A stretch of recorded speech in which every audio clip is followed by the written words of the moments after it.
Bagong. Oke, Kakak, siap.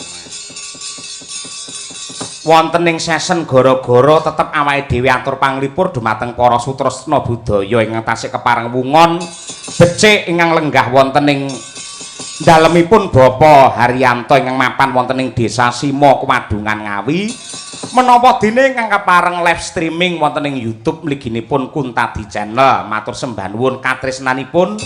Matur nuwun dumateng para kadang-kadang subscriber Kuntadi Channel ingkang kepareng ngancani kula memberi apresiasi dumateng kula anggen kula nderek ngibaraken gendera budaya lumantar pagelaran wayang mituhu dawuh pangandikanipun Bapak Haryanto sekalian Ibu Sri Mulyani. Ya sak gaduhing nalar sak kadaring laku ya Truk wong ya nyatane awake dhewe kudu ngaturake panuwun ing tanpa upama parandene jaman sing wis maju kaya ngene isih akeh para piyayi-piyayi sing kepareng tresnani seni tradisi kaya wayang iki.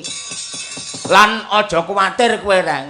Sing jenenge wayang iki tetep melekat di zaman apapun siap sedia untuk berperang paribasane.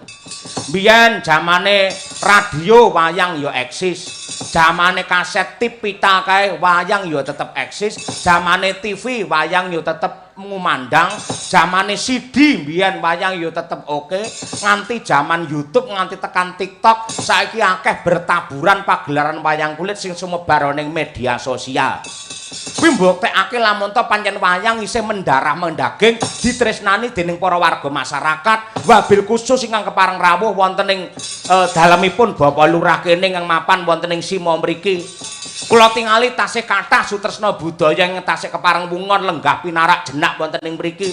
Nganti jam 2 kok parandene isih akeh para penonton sing kepareng jenak pinarak.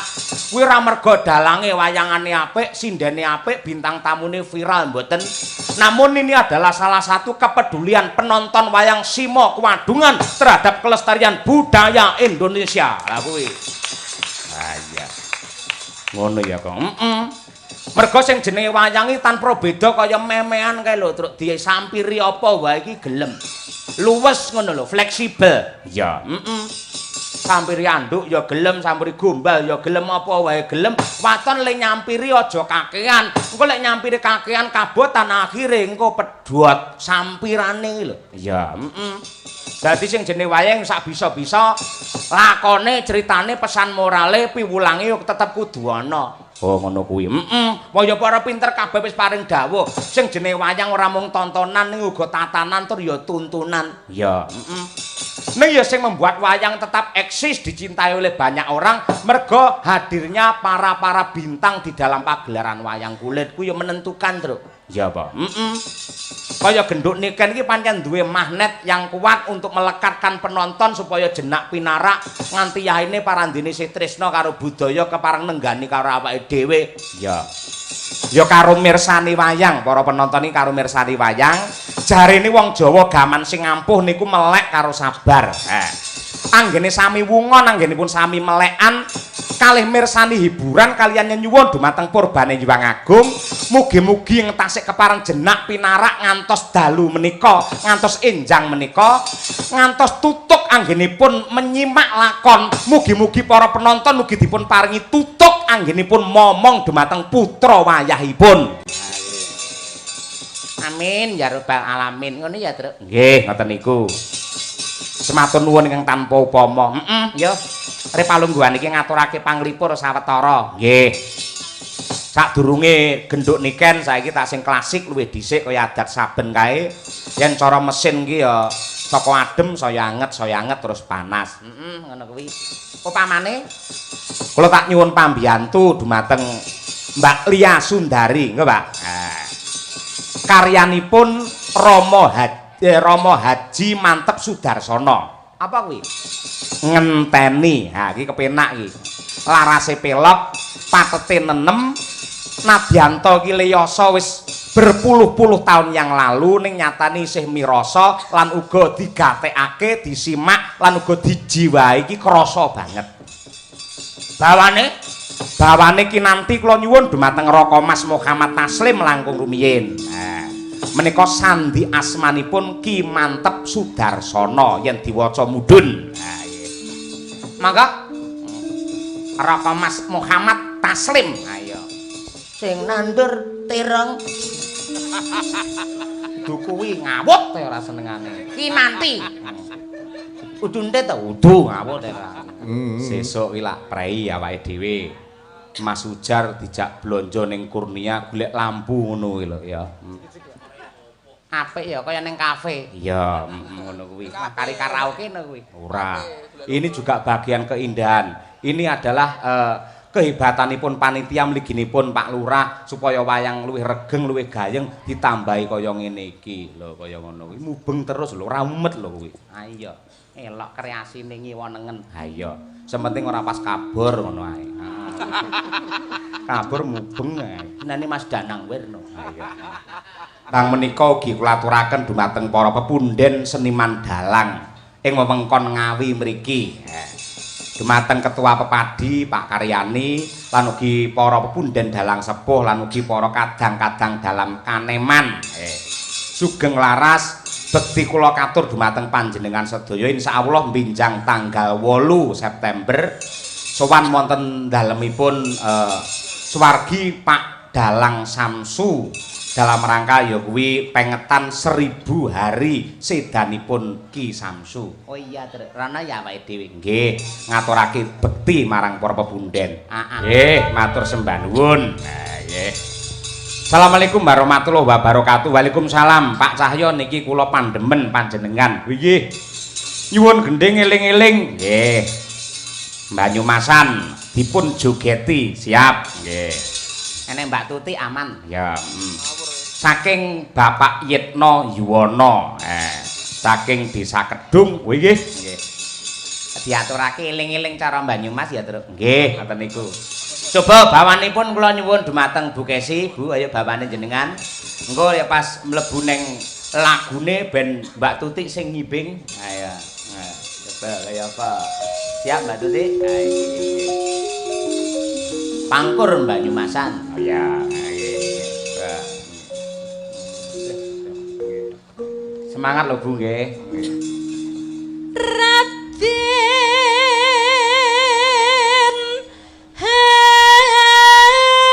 Harya waraku dara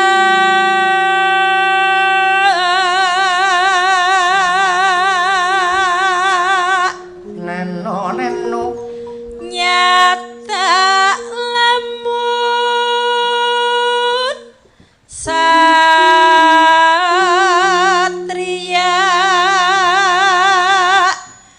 jadi pati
dasar satria prawira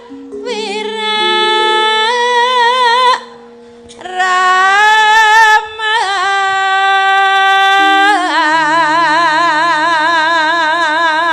siap Pak Tuti.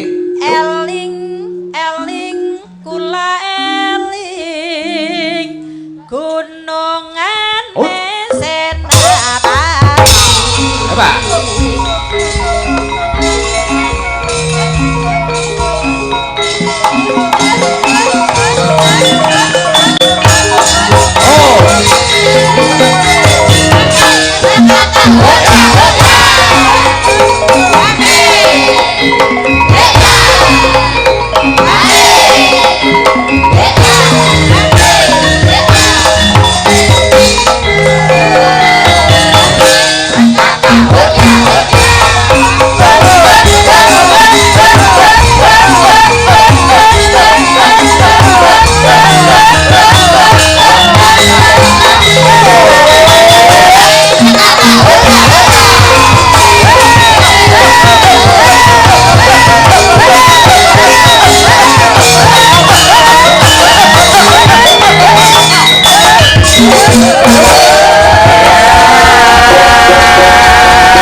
Para lenggah tepuk tangan untuk Mbak Tri Astuti Renawati, luar biasa iki lho.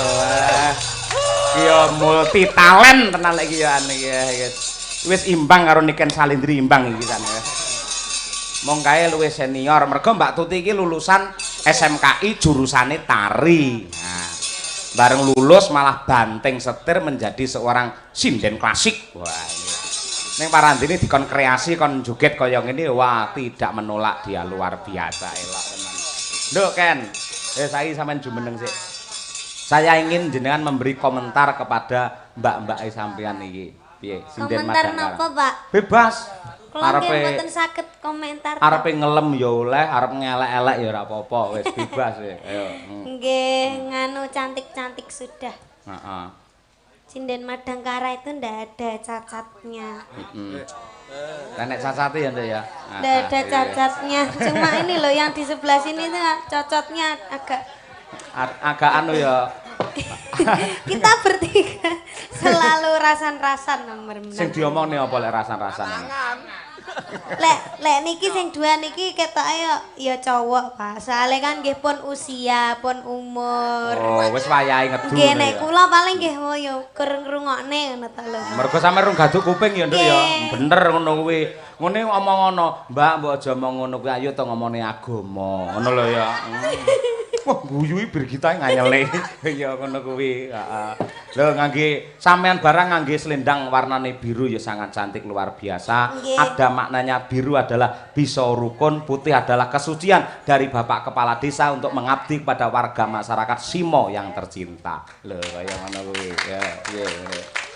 Lek kanca-kanca pengrawit piye kanca-kanca? Ada yang mempunyai daya tarik khusus? Siapa ya? Anu. Niki lho pengendangnya niki. Wah. Niku Mas Noval Cahyo Kuntadi niku namanya. Mas Nopali kat dek mau niku nganu lho, Pak. Ngapa? Nyawangi kula terus mesem. Ngene mumpung petuk kan ya ora mesti sesasi pisan petuk jenengan to. Mumpung ketemu ngoten niku. Niku lak calone nun sewu nggih niku nggih penyanyi niku calone. Mbok menawa terus jenengan di sawang ku iso ditularke ngene pacare. Oh, seperti ini loh seorang Niken Salindri ngono kuwi. Nggih, nggih. Wis sehat tenan to, Nduk, jenengan? Sampun. Ah iya, sampean iki njur nganti lara, nganti mlebu rumah sakit iki kabeh melu mikir mergo sing tresnani jenengan iki pirang-pirang. Mangan sak mangan iki ngati-ati ya. Nggih, Pak. Heeh. Esi udune diisi singkiri bangsane sing pedes-pedes singkiri, gorengan ngono kuwi, wajan ompreng aja dipangan ngono ya. Ngono Nggih, kuwi. Pak. Sing adem-adem nggih mboten angsal. Heeh, upamane. Gombal di pepe. Heeh, gombal ya. Heeh. Dia kemamel. Malah ngomongnya sing ora-ora. Mungkin nek umpami kula sakit jenengan mboten usah khawatir, mboten usah mikir. Lah piye? Jenengan transfer mawon. Oh iya beres. Ning lek aku kok kon transfer nyuwun sewu Nduk ora iso. Mergo aku dadi dalang kondang kaya apa ora tau nyekel dhuwit aku. Oh, ngoten. Mbokmu terus sing ngelola ora ngono kuwi. Aku dadi mayangi mek kaya robot ngono kuwi. Ya begitulah yang sebenarnya. Sing bener ngono ya Nduk ya. Nggih, sing Ah, bener iya. ngoten niku. Heeh. Dadi wong lanang iki kaya apa ya? Kaya pitik sing golek apa pangan kae ning engko tarangane ya to. Tarangan iki Piyayi Putri. Ning ya golek tarangan sing resik sing apik pamrih men iso dadi barokah. Nggih. Nah, ngono kuwi, ngono. Piye mirsani para warga masyarakat nganti yahene ngenteni jenengan lho kuwi. Alhamdulillah antusiasnya, Pak. Iya. Kok nggih mboten ngantuk nggih? Sapa? Niku sing mirsani. Lho, mergo tresnane karo jenengan lek ora tresna mokal. Nggih napa mboten Bapak Ibu? Lho, kaya ngono kuwi lho. Piye? Ora angger sinden lho iso ampuh kaya ngono kuwi. Ki lho daleme nglames Madiun. Ana sing kok Surabaya barang ngono kuwi. Nggih, enten sing saking Kediri wau nggih nyusul, Nggih. tapi pun balik kan. Nggih, nika mbae nika lak sok nusuli kula to nika, Mbah Putri kae. Kae yo sak grup kae Cahya Lover kae yo an. Caksi, Pak. Caksi ya? Nggih. Iya, heeh. Caksi Caksi Lover. lovers. Saiki aku nyuwun ngene, Nduk, mumpung ketemu iki santai wae. Sing ngangge bawa, jajal. Lah sing damel bawa. Pelok wis bawane apa wae manut jenengan, engko terus dibacukne lagu karo mikir kita ya apa penake ngono kuwi. Utawa Lestari, lho mau ana sing ngersake dosen saka isi Surakarta lho kuwi sing ngersake. Nyuwun Lestari. Sumpah demi Allah. Dibawani. Pengen ngerti jenenge ora? Mboten. Heh. Inisialnya huruf pertama S. Pengen ngerti? Sukesi Rahayu. Iki lho aneh. Niken kon nembang lho. Oh toh. Nggih, lah gak bareng jenengan wau ngendikan lek niken badhe tiken nembang Lestari, Pak Haryanto langsung transfer kanggo niken. Engko tak sangone tak paringke awakmu, Nduk, tenang wae ya. Nggih, Bu, gampang, Bu. Engko salim kare buse ya. Nggih. Bocah ngono ora perlu diomongi transferan, saweran Nggih, ora nggih. perlu. Ya etos kerjanya yang baik ya ngono kuwi. Aja diajari ngomongin Mboten, bangsane transferan kaya ngono kuwi. Mboten kula mboten genah duit ae, Pak. Ora genah ya, Nduk. Mboten. Mboten Terus? doyan kula duit. Oh, mosok duit dipangan kuwi ya enek ora. Nggih, nggih. Iya, Nduk, bawane ora, Nduk? Bawa napa nggih, Pak? Lho sing ya Allah, enak ngono kene barang apa ya? Ah ndelok ning anu Kinanti. TikTok ya lho. Kinanti to. Kinanti, heeh. Mboten bosen ta jenengan niku? Lah, lek jenenge les seneng ki ya, Nduk. Ngono ki mbok dionekke ping pira wae ora nek bosene. Kaya aku nyawang Bukesi bendina ro ya ora bosen-bosen kok aku ki ya. Kaya ngono kuwi. Niki permintaan saking jenengan nggih, Nggih, Kinanti. dari dosen isi Surakarta Pedalangan, inisiale C, nggih. Iya. Nggih, Congpe. Iya, Cahya Kuntadi ngono lho. Iya. Ya kan, bocah bareng nang kene alus tenan bocah iki. Ayo, heeh. Ya.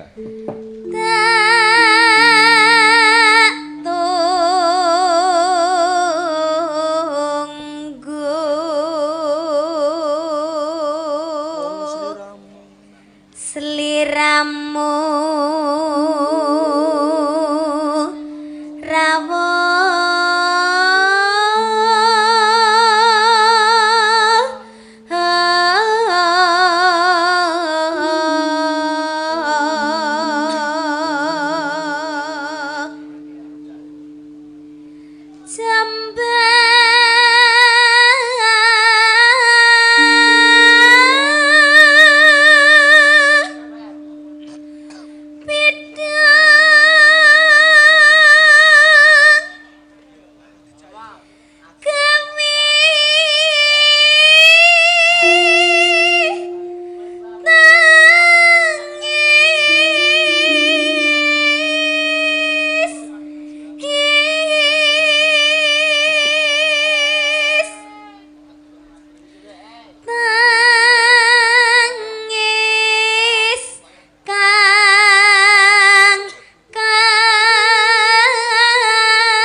Sing duet iki mau sapa kira dhewe sing barengi mau? Mas Taslim ta Wah, paling. iya matur nuwun Mas Taslim. Nggih, matur suwun Om Taslim. Nggih. Pamundhute anu ya, Mbah Lurah ya. Nggih. Oke, Lestari coba kaya apa karo kanca-kanca Madangkara. Ya. Mangga dipun aturaken Lestari berpacu dalam melodi. Oh, luar biasa ya. Sae lho, Pak. Wah, top tenan. Kula Lho. lek melok Madangkara niku lek nyanyi peng 3 apa peng 4 kaya empane eman ngono, Pak. Aku malah mikir ngene lho, Nduk, lek kakean lemu nembang aja-aja sampean batin. Wah, Pak Cahyo iki kaya ngono aku diperes kon nembang terus. Aku iki kuwatir ngono lho. Mboten Pak lek niku no asine, Pak. Ora Ning yo. danane akeh no ya ndak krasane kepleter, Pak. Lek dana aku ora duwe. Saiki ngene, Nduk. Iki jenenge Janaka. Nggih. Wayang iki nang ndi-ndi tak gawa. Iki pradane Mas iki. Janaka. Sampeyan seneng wayang ora? Sik engko aja ora seneng. Remen. Remen wayang ya. Tulung iki ning dirawat tenan, ya toh. Dirawat tenan didekek ning kamare sampeyan dengan doa iki lanangi jagat lancuring Madyapada sing gantenge lahir tekan batin. Muga-muga sampeyan entuk jodoh sok lahir batin ganteng tenan, jatmika tenan. Amin. Ning diopeni tenan ya. Iki damel kula to, Pak? Iya. Saestu? Tenan, iya, heeh. Oh. Nggih, niki enten tulisane R titik suwe. Nggih.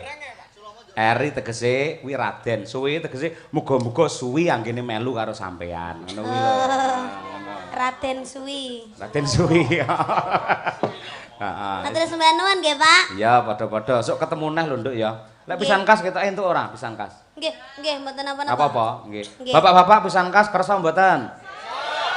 Wah, pera mbayare kersa. Peng 5 lho nggih mboten napa-napa, Pak. Aja, iman-iman awakmu lek kakean ora. Ning tak golekne kanca ya, Nduk. Apa ya tega to jenengan? Ora tega, aku ora tega. Ben dikancani karo Mbak Winong. Oh, ngaten. Karo Mbak Winong. Iki ya ning kene mulai hit. Anggere nembang ninggal katresnan ngono, walah. Iki njajal dijejerne karo sampean. Aja nganti dibandingke utawa apik iki apik ora, namun diapresiasi bahwa semua adalah mempunyai nilai tersendiri bagusnya. Lah ngono kuwi. Iya. Nggih. Nah, ya. Ya, ngadeg kok, kancanono. Engko tak kek wayang ya eneng kowe. Ayo. Anggere gelem tak ambung. Ayo. Jenengan Hop hop hop hop. Iki ponakanku lho, ponakanku lho. Ayo. Lah iya, lek ponakan dicium ra apa-apa ning bapakmu ki mesti ngono kuwi mancing-mancing kok, Nduk. Nong. Lah, bapake lho, Bu. Ketoke haus to, Bu. Lah iya to, kaya kurang apa bendina tak pijeti. Wis tak Iya. paringi kok arek. Lah aku iki lek mijeti ngenggon ayo lah kuwi marai. Aja-aja nek niken cah cilik aja ngomong ning ngono kuwi enggak Maaf boleh. ya, Nduk. Sorry ya, Nduk, sorry. Ngono kuwi, heeh. Wis muga-muga sampean esuk aja kaya aku karo Bu Kesi ngono kuwi. Lah teng napa? Luweh saka aku karo Bu Kesi. Amin. Ngono kuwi tenan. Aja kuwatir, jelek sampean nikah ngono aku tak sing jagong rono. Nggih Iya. sing. Oh, nggih jenengan sing dalang nggih, Pak. Wah, siap. Gratis? Siap. Gratis, siap. Siap. Anggere kowe 5 tahun melu aku ora bayaran, ya. Ora, santai. 15 tahun lagi. Oh iya, aja mikir kuwi, sementing berkarier, sampean bisa bermanfaat untuk orang banyak. Mergo sak apik-apike wong kuwi ora perkara pintere, ora perkara kondange, namun manusia yang bagus adalah manusia yang bisa bermanfaat untuk orang banyak. Nggih. Nah, kuwi ya coba ben dibawani sik enong Cahayu bawa. Ayo, nggih.